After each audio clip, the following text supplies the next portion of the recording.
Bom dia a todos os presentes. Eu vou pedir escusas para falar da mesa também, porque eu trouxe vários papéis aqui. Eu gostaria só inicialmente de cumprimentar rapidamente o presidente do Senado, o senador Renan Calheiros, cumprimentar o ministro Gilmar Mendes, cumprimentar também o senador Roberto Requião, aqui presente, e o ilustre colega juiz federal Silvio Rocha. Vários colegas juízes federais fizeram a gentileza de me acompanhar nesse evento, sabendo da importância, e gostaria de externar um cumprimento especial aos senhores senadores e senhoras senadoras aqui presentes.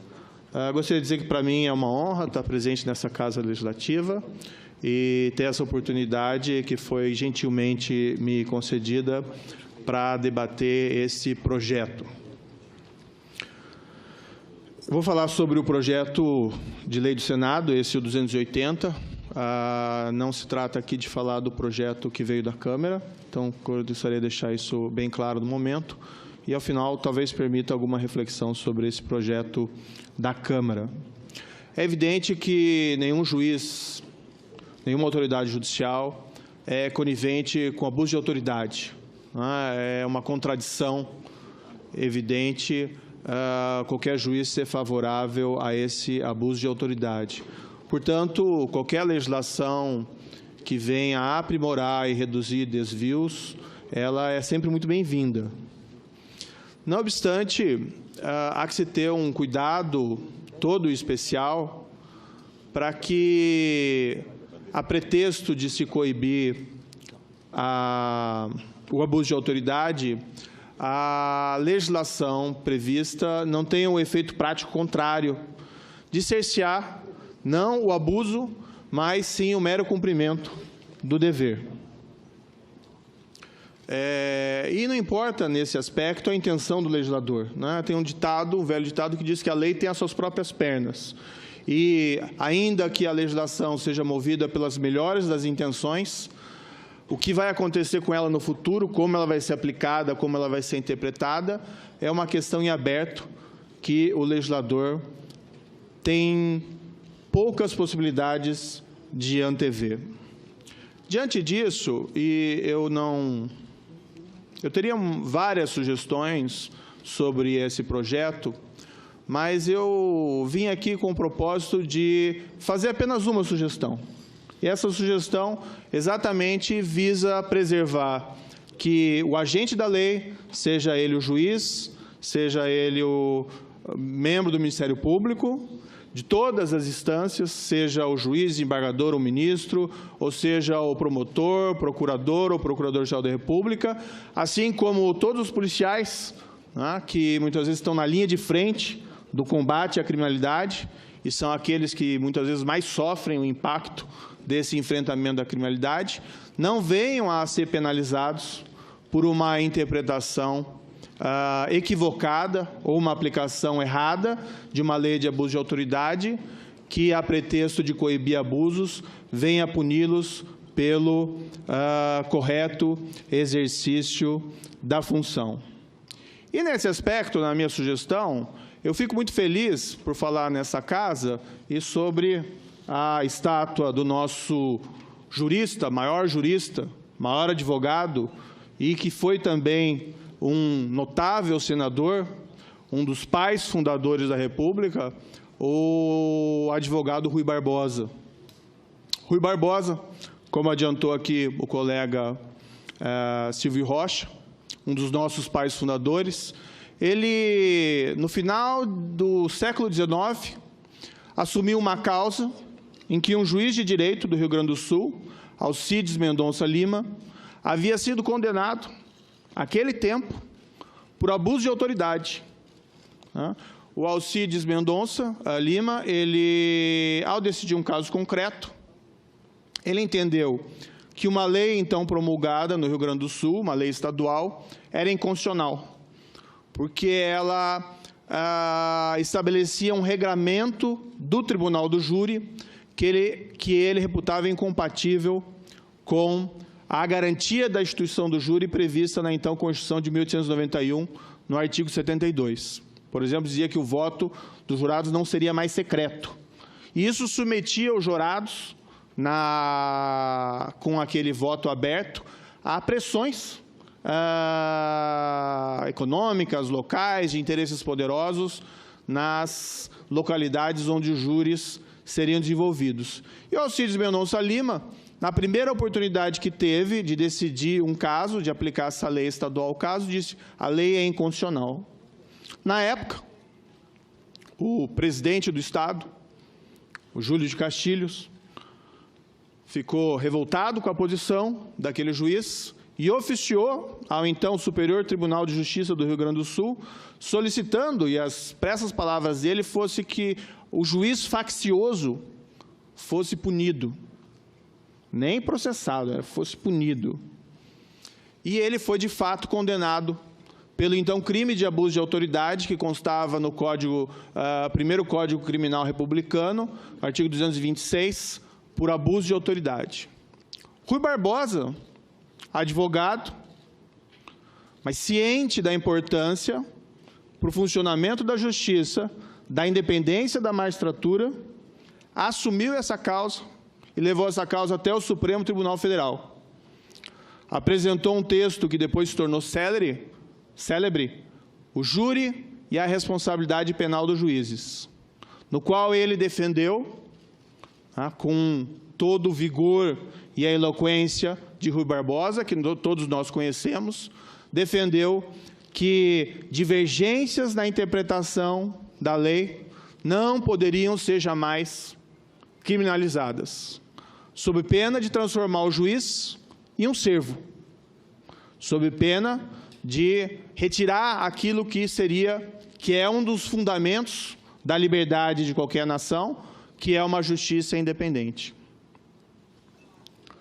Então, com essa defesa do Rui Barbosa, isso vejam lá em 1896, ela foi acolhida pelo Supremo Tribunal Federal, restou sepultado entre nós, há mais de um século, a possibilidade do crime de hermenêutica.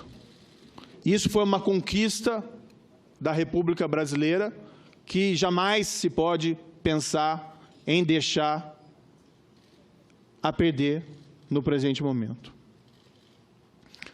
Nessa linha, ouvindo vários colegas magistrados e também tendo presente as minhas próprias preocupações, urge um dispositivo, uma salvaguarda nesse projeto de lei que limite a possibilidade da reinstituição entre nós do assim chamado crime de hermenêutica. Eu preparei aqui um ofício, e nesse momento eu tomo a liberdade de entregar em caráter oficial ao Senado Federal, um ofício com a minha singela sugestão. Eu peço escusas que não trouxe cópias para todos os presentes da mesa, mas gostaria de passar aqui para o ministro Gilmar Mendes e também para o senador Requião, em que eu veiculo essa sugestão, que seria a simples adição de uma norma de salvaguarda nesse projeto, com o seguinte texto bastante singelo: não configura crime previsto nessa lei a divergência na interpretação da lei penal ou processual penal, ou na avaliação de fatos e provas. Com essa salvaguarda, eu diria que grande parte dos receios de uma aplicação equivocada desse projeto de lei provavelmente possam ser evitados. Mas eu reputo, e por isso eu quis trazer uma única sugestão, reputo essa adição fundamental, inclusive para afastar eventuais receios de que isso, de alguma forma, venha a ser utilizado para criminalizar a jurisdição ou a atuação independente do Ministério Público ou o dever da polícia de apuração das infrações penais, independentemente dos interesses que sejam afetados.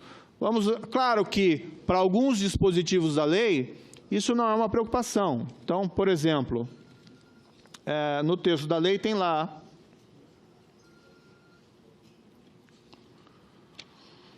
artigo 19, constranger preso com o intuito de obter vantagem ou favorecimento sexual. Não há nenhuma dúvida quanto a esse tipo penal, que se alguém cometer qualquer conduta dessa espécie, comete abuso de autoridade. Mas existem outros tipos que não são assim tão óbvios e que podem sugerir essas dificuldades. Para colocar um exemplo que não diz respeito ainda à magistratura, mas um exemplo muito simples e que afeta, inclusive, aqueles que estão lá na linha de frente do combate à criminalidade. O artigo 15. Submeter o preso ao uso de algemas ou de qualquer outro objeto que lhe restrinja ou impeça a locomoção, quando não houver resistência à prisão, ameaça de fuga ou risco à integridade física do próprio preso ou de terceiro. Ninguém discorda dessa norma. Ninguém discorda que as algemas devem ser utilizadas apenas em casos necessários. Mas a grande indagação é: a quem cabe fazer essa avaliação?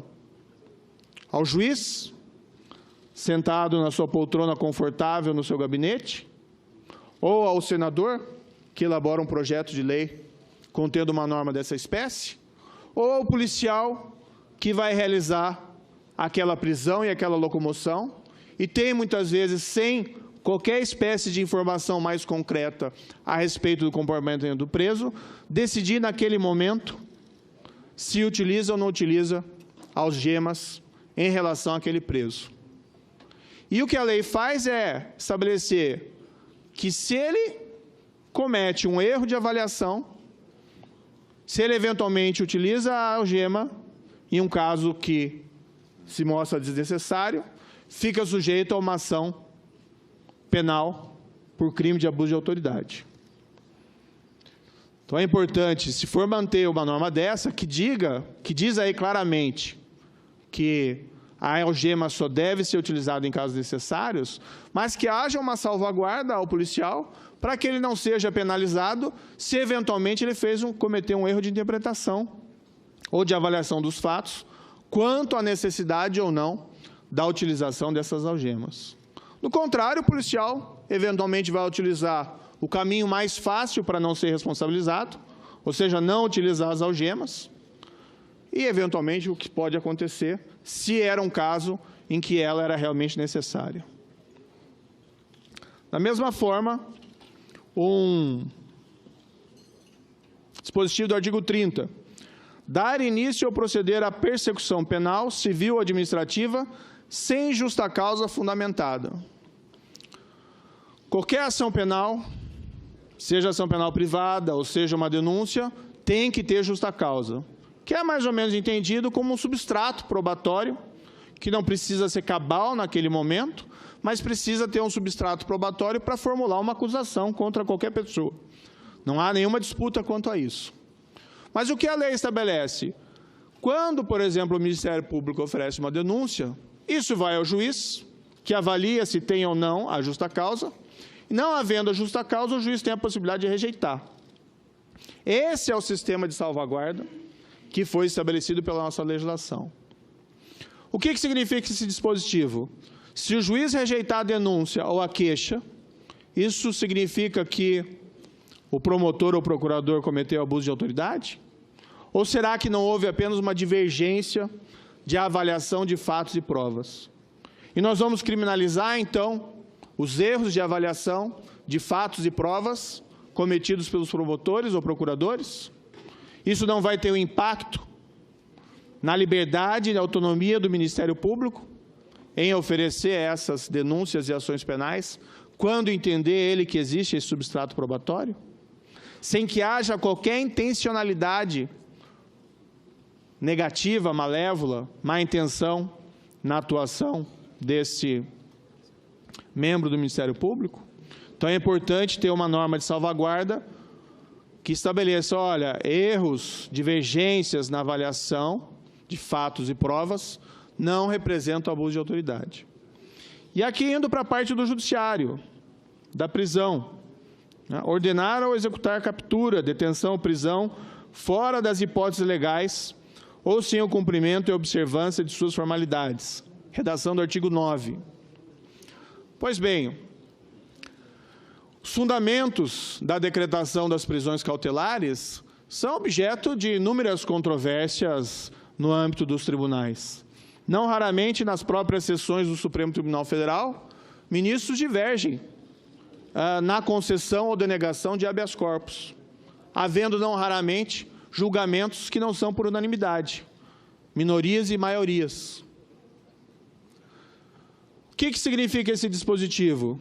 Se o juiz de primeira instância, se o juiz de segunda instância, se o juiz dos tribunais superiores decretar uma prisão cautelar e essa prisão cautelar vir a ser reformada, ainda que seja na última instância, ainda que seja por voto de maioria e minoria, vai ficar ele sujeito à persecução penal por abuso de autoridade? Ou seja, nós estamos ignorando a herança de um dos nossos pais fundadores, o Rui Barbosa? Vamos tolher a independência da magistratura?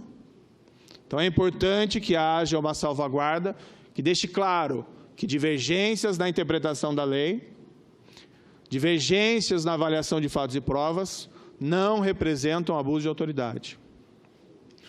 Foi mencionado aqui pelo colega me antecedeu o caso da condução coercitiva. Alguns juízes utilizam o instrumento, outros entendem que ele não é cabível. Há uma divergência de interpretação. Ilustrativamente, não muito tempo atrás, esse ano, em abril de 2016, o Tribunal Regional Federal da 4ª Região, num processo, um número um tanto quanto longo, mas um processo 501, 5109, 58, entendeu que a condução coercitiva era uma medida que encontrava abrigo legal, inclusive antes de, mesmo sem houver uma intimação prévia. Cometeram esses magistrados, 6 magistrados de seção do Tribunal de Apelação Federal de Porto Alegre, um tribunal renomado, conhecido, cometeram eles abuso de autoridade, ou se trata aqui de uma mera divergência de interpretação a respeito do significado da nossa lei? Então, e essa é a sugestão que eu apresento, reputo fundamental que, caso seja a decisão, e é a decisão soberana dessa Casa Legislativa, do Parlamento, caso haja essa realmente intenção de atualizar a lei de abuso de autoridade, que essa lei seja muito bem refletida. Há inúmeras sugestões, eu vi sugestões do Ministério Público, eu vi sugestões da Associação de Juízes, tive conhecimento, inclusive, de um substitutivo apresentado. Eu acho que isso tudo tem que ser objeto de uma ampla deliberação, para que não sejam tomadas aí decisões precipitadas a respeito de um tema tão delicado, que trata indiretamente da independência da magistratura, autonomia do Ministério Público e do dever do agente policial de cumprimento da lei.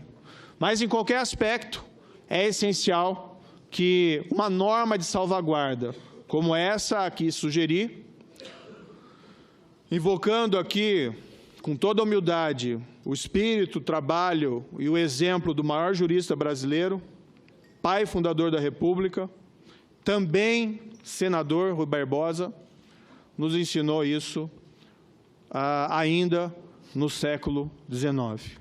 Ou seja, não configura crime previsto nessa lei a divergência na interpretação da lei penal ou processual penal ou na avaliação de fatos e provas.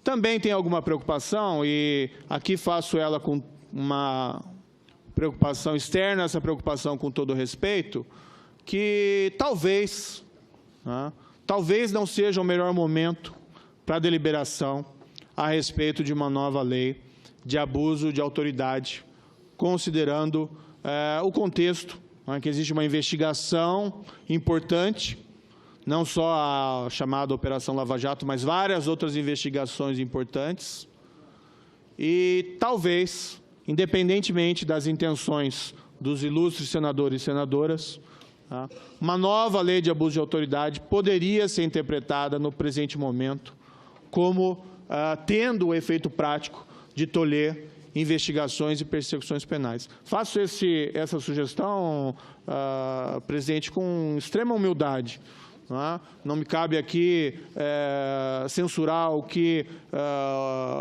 deve o Senado ou não deve o Senado deliberar, mas eu acredito que talvez não seja o melhor momento e o Senado Federal pode passar uma mensagem errada à sociedade brasileira. O que se assiste é a sociedade brasileira ansiosa diante de casos graves de corrupção que vêm sendo revelados, não só nessa Operação Lava Jato, mas pelo trabalho de investigação de policiais, de membros do Ministério Público e com a atuação de magistrados espalhados em todo o país. O que a sociedade anseia no presente momento é um enfrentamento mais efetivo, claro que com o resguardo dos direitos fundamentais e do devido processo legal, mas desse tipo de criminalidade. E a aprovação de um projeto nesse presente momento poderia dar uma mensagem errada à sociedade. Essas são as considerações a fazer a respeito do projeto de lei do Senado.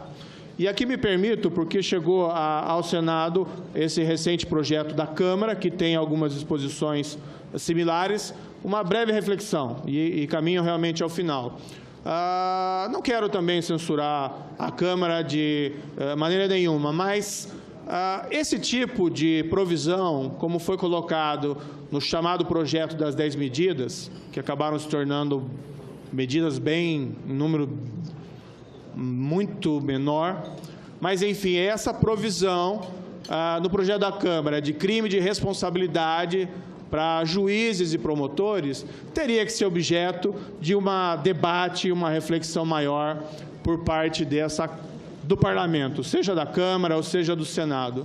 Essas emendas, e aqui não quero ser ofensivo, mas de certa maneira retrata um pouco o que aconteceu, emendas da meia-noite que não permitem uma avaliação por parte da sociedade, que não permitem um debate mais aprofundado por parte do Parlamento, não são apropriadas tratando de temas assim tão sensíveis. E aqui fica até em comparação o elogio ao Senado. Esse projeto está sendo debatido com abertura, com transparência, e eu acho que isso tem que ser a postura dessa Casa, principalmente envolvendo esses temas tão sensíveis. Então, a minha sugestão é que esse projeto que foi aprovado na Câmara, responsabilidade dos juízes e promotores, eu tenho severas críticas, eu acho que tem coisas ali que não tem nem cabimento falar em crime de responsabilidade, como juiz que acumula mais um cargo de magistério. Isso é algo que é proibido pela lei e merece, sim, censura. Mas crime, crime. É crime o juiz acumular outro cargo de professor? Ou o juiz externar opinião? Estamos, então, criminalizando a opinião. Eu concordo que o juiz não deve opinar sobre casos pendentes, ainda que perante outros foros, mas criar um crime, me parece que é um tanto quanto exagero. Além disso, também naquele projeto, alguns tipos abertos, juiz ou promotor que viola o decoro, que é algo que não sabemos exatamente o que significa, elegido a conduta criminosa. Ou seja, tem que se tomar todo um cuidado para evitar a criminalização do exercício da jurisdição, o exercício da autonomia do Ministério Público e também da vinculação do agente policial à lei. Não digo isso por conta da Operação Lava Jato, não digo isso por conta de qualquer outra operação, mas digo isso porque esses são fundamentos nos quais se esteiam a nossa liberdade, independência da Justiça, autonomia do Ministério Público e vinculação da polícia à lei, assim como nossa liberdade se esteia na soberania da Constituição e também na liberdade e na soberania constitucional, limitada pela Constituição apenas, dessas casas legislativas. Agradeço mais uma vez a atenção de todos os presentes, em especial dos senhores e senhoras senadores e senadoras. Muito obrigado.